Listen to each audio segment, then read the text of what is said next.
এই সুযোগটাই আমার কাজে লাগাতে হবে। না, বাড়ির আশেপাশে কেউ নেই, একদম ফাঁকা আছে। এই পাশে তো আবার কেউ দেখিনি, না কেউ নেই, একদম ফাঁকা আছে। তাড়াতাড়ি যাই। আয় আয় আয় আয় আয়। আরে তুই আর আমি গেলি হবে? হ্যাঁ হ্যাঁ হ্যাঁ ভাই। দেরি করিস না জানো, তুই তাড়াতাড়ি বাড়ি যে গুছাই চলে আয়। আচ্ছা। আরে আয় তাড়াতাড়ি আয়। ওই জায়গা কিরা ছাগলের আছে হ্যাঁ না? ভাই, তাই তো। এই কিরা দাঁড়া, এই দাঁড়া ওরে, কই দিছি দেখে ফেলাইছে। দৌড়াস নে। এই আসান তুই ছাগল আচ্ছা আচ্ছা, আমি ছাগল দেখতেছি, আপনি যান। এই দাঁড়া দৌড়াস নে কই দিলাম।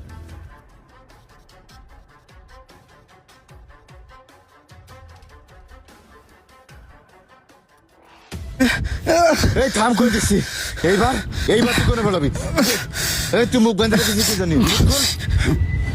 মইনুল, আজ কদিন তুই ভ্যান চালাস না, তাহলে এই করার জন্য? তাহলে তুই গ্রামে ছাগল চুরি করে বেড়াস? না চল, ভাই, ওঠ। আমি ছাগল চুরি করিনি। তোর আজকে আমি খবর আছে। করিনি। যত আমি ছাগল চুরি ছাগল আছে, চুরি- সব তুই চুরি ভাই, আমি করেছিস। ছাগল চুরি করিনি। ছাগল চুরি করিস তুই? আবার মিছে কথা বলছিস।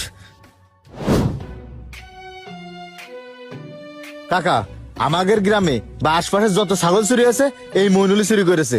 দিনের বেলাও ছাগল চুরি করে চলে যাচ্ছে, তাহলে রাত্রির বেলাও কি করে দেখেন? আমার মনে যা করছে আরে থামো, তুমি এত উত্তেজিত হচ্ছ কেন? আমরা এই জায়গায় আছি, আমরা আগে বিষয়টা জানার চেষ্টা করি। আচ্ছা সবাই থামো, আমি একটু কথা বলি। মইনুল, তোমার বাপ তো খুবই ভালো মানুষ, তোমারও আমরা সবাই খুবই ভালো জানি, কিন্তু তুমি এরকম একটা জঘন্য কাজ কিভাবে করলা? আচ্ছা বুঝলাম না তো, চোর বান্ধে রেখে করছেন? চোর কি জন্য চুরি করেছে? এ কি জামাই আদর করতেছেন নাকি চোরের বিচার করতেছেন? ওরা তো মন চাচ্ছে। আরে আরে তুই থাম, উত্তেজিত হওয়া যাবে না। ভাইরা তো এই জায়গায় রয়েছে না। শোন, ভাইরা যদি বিচারের মতো বিচার না করতে পারে, তাহলে ওরে আমরা এসে গুঁড়ো করে ফেলাই দেবো। ভাই কসি, আপনারা আমার কথাটা একবার শোনার চেষ্টা আরে করেন। তোর আবার কিসের কথা শুনতে হবে রে? তুই তো চুরি করেছিস, তোরের আবার কিসের কথা? মারুফ, থামো। আচ্ছা আমরা সবাই তো সবকিছু শুনলাম, ও তো এরকম ছেলে না। ও কেন এমনটা করলো সেটা একটু জানি। ও কি বলতে চাচ্ছে? আসলে ও অভাবে চুরি করছে আর স্বভাবে চুরি করছে, এটাও তো জানা দরকার। হ্যাঁ ভাই, আপনার কথা তো কি ঠিক ঠিক হয়েছে। কি না? অবশ্যই অবশ্যই। হ্যাঁ মইনুল, বলো তুমি কি বলতে চাও? ভাই, আপনারা সবাই তো জানেন আমি একটা ভ্যান চালাই। আজ 1 মাসের বেশি হয়ে গেছে, আমার ওই ভ্যানের ব্যাটারিটা নষ্ট হয়ে গেছে।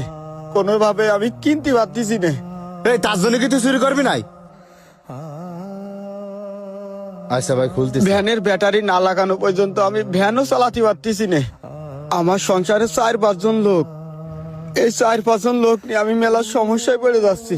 মেলা কষ্টে দিন পার করতেছি। 10,000 টাকা হলে আমি আমার ভ্যানের